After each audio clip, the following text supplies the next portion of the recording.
ఆజ్ఞలో మాత్రం బేబక్కాను కొట్టగానే వచ్చేస్తున్నాయి. సో నేను ఎప్పుడో ఒక 2 వారాల తర్వాత ఎలిమినేట్ అయ్యాననుకో ఈ కంటిన్యూడ్ బజ్ అనేది ఉండేది కాదు, ఆగిపోయేది కదా. So I was there 1 week ఉంది, 2 వారాలు ఉంది, అది నడుస్తూ ఉండేది. బయటకి ఎప్పుడో వచ్చేదాన్ని. కానీ నాకేమైందంటే వెళ్ళిన ఫస్ట్ వీక్ అందరికీ క్యూరియస్గా ఉంటుంది, వీళ్ళు ఒకళ్ళతో ఒకళ్ళు ఎలా ఉన్నారు, అసలు కంటెస్టెంట్స్ ఎవరు, వీళ్ళ బిహేవియర్ ఏంటి, అది బాగా చూస్తారు ఫస్ట్ 1 వీక్లో. సెకండ్ వీక్లో రిలాక్స్ అవుతారు. మీకు తెలుసు కదా ఏదన్నా, మళ్ళీ లాస్ట్లో బాగా చూస్తారంట. నాకు బిగ్ బాస్ లవర్సే చెప్పారు. బిగ్ బాస్ని బాగా ఫాలో అయ్యే వాళ్ళే చెప్పారు, ప్రతిరోజు అంత టైం ఉండదు మాకు, సో వీకెండ్ షోస్ బాగా చూస్తాం, వీకెండ్స్లో చూస్తాము, అండ్ దాన్ని స్టార్టింగ్ ఎపిసోడ్స్ చూస్తాం, అండ్ దాన్ని మళ్ళీ ఎండింగ్లో చూస్తాం. సో నువ్వు స్టార్టింగ్లో కనపడ్డావు కాబట్టి నువ్వు బాగా రీచ్ అయిపోయావు, ప్లస్ నువ్వు వచ్చే ముందు బాగా గొంతులైపోచ్చావు. సో ఆ వీకెండ్ ఎపిసోడ్స్లో బాగా అనిపించానంట. నా గేమ్స్ కానీ, నేను కానీ, నాగార్జున గారితో మాట్లాడింది కానీ, నిఖిల్ మీద నేను ఇరుచుకుపడింది కానీ, ఒక 3 days అయితే దుమ్ముదులిపి వచ్చాను. అదే వాళ్ళకి ఆశ్చర్యంగా ఉంది, ఇదేదో ఫస్ట్ డే చేస్తుంటే బాగుండేదని. So even team was also probably thinking, అరే ఇవిడ just now she started to open up, అంతలోకే జరగాల్సిన డ్యామేజ్ మొత్తం జరిగిపోయిందని. సో అది మన డెస్టినీ. చూద్దాం. ఇఫ్ మీ మీడియా అందరూ అబ్బో బేబక్క గురించి తెగ బజ్లో పెట్టారనుకో, మేబీ వాళ్ళకి అనిపించచ్చు she's trending outside also, she's మళ్ళీ రీఎంట్రీ టైప్ ఉందనుకో బాగుంటుంది కదా. ఉండే ఛాన్స్ ఏమన్నా ఉందా? రీఎంట్రీస్ 5 ఉన్నాయి, ఎందులో దాంట్లో పంపిస్తారేమో అని అనిపిస్తుంది. చూద్దాం.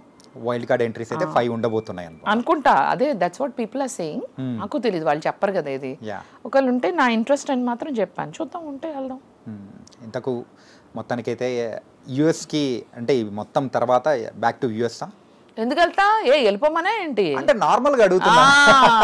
చెప్పింది చాలు, నేను ఇక్కడే ఉంటా, ఈడనే పనులు చేస్తా, మస్తు సినిమాలు ఉన్నాయి. తెలంగాణ కూడా అసలు బరాబర్ నేర్చుకుంటా. తెలంగాణ శకుంతలక్క లెక్క తమ్మి పైసలు తెచ్చినావా అట్లాంటి రోల్ కొడతా, మామూలుగా ఉండదు, అదిరిపోవాలి, పిచ్చెక్కిపోవాలి, మైండ్ బ్లాక్ అవ్వాలి డైరెక్టర్కి. అంటే మూవీస్ చేయాలని ఇంట్రెస్ట్ కూడా మీకైతే ఉంది? నేను 20 మూవీస్ చేశానమ్మా, 20 సినిమాలు. చూసావా ఆ చూపు? ఎగ్జాక్ట్లీ ఆడియన్స్కి తెలీదు, వాళ్ళకి తెలవాలని పెద్ద పెద్ద సినిమాలు చేయాలనుకుంటున్నా. సూపర్. అది 20 ఫిలిమ్స్ అంటే అది 20 చేశా, కానీ ఇప్పుడు నీకు తెలవదులే చాలా వరకు. అండ్ మీకు ఇష్టమైన రోల్ అంటే ఒక డ్రీమ్ రోల్ ఉంటుంది కదా, సో డ్రీమ్ రోల్ అంటే ఎలాంటి రోల్స్ చేయాలని? Police officer. ఎందుకండి పోలీస్? కరాటే ఫైట్లు చూసావా నువ్వు? చూసాం. అలాగే చేయాలి అంతే. అక్కడ కియా అన్ని చేశారు సార్, చూసారంట అంటున్నారు. చూసానమ్మా నీ కరాటే చూసారా? అది. ఇంతకు బిగ్ బాస్ లోకి 1 వీక్ వెళ్ళేసి వచ్చారు. అవును. రెమ్యునరేషన్ ఎంత ఏంటి? నేను చెప్పకూడదు అది. చెప్తానులే, చాణక్య అడిగితే చెప్తా. చెప్పనా? ఖచ్చితంగా. నువ్వు క్యాచ్ చేయలేదు, నేను నీకు చెప్పాను. కెమెరా నువ్వు అటు చూడు, ఇంకేం తెలుసుద్ది? కెమెరా ఆన్ చేసి వదిలేసాడు, అసలు నన్ను చూస్తున్నాడు. కెమెరా ఆన్ చేసి కెమెరాలో ఆవిడ ఏం చెప్పిందని చోట్ల. కానీ అదేంటంటే చెప్పా కదా, అది ఆ అమౌంట్. కానీ ఎంత స్మార్ట్ తెలుసా మీరు, అసలు చెప్పానని చెప్పేసి మాట రాకుండా కూడా మీరు చెప్పేశారు. చెప్పాను నువ్వే అలా మరి, అందుకనే అన్ని పదిలంగా ఉంచుకోవాలి, ఎప్పుడు అన్ని పని చేస్తూ ఉండాలి 24/7. చెవులు, కళ్ళు, ఒళ్ళు. ఎవరైతే ఇంటర్వ్యూ చూస్తారో వాళ్ళైతే స్లో మోషన్ లో పెట్టుకుని అక్కడ బేబక్క ఎంత చెప్పింది అని పొద్దున వరకు దొల్లుకొని వాళ్ళు ఎత్తుకుంటారు.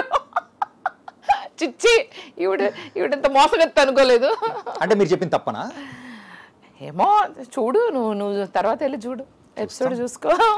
చూడాలి. బిగ్ బాస్ బస్ ఎలా అనిపించింది ఏంటి?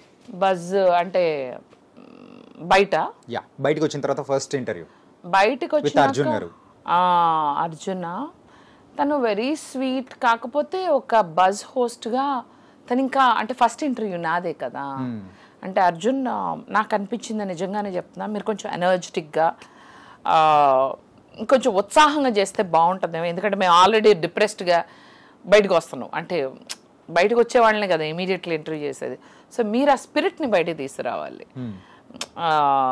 కొద్దిగా చీర్ అప్ చేసి కవర్లు చెప్పించి అట్లా ఉంటే బాగుంటుందని నా ఉద్దేశం.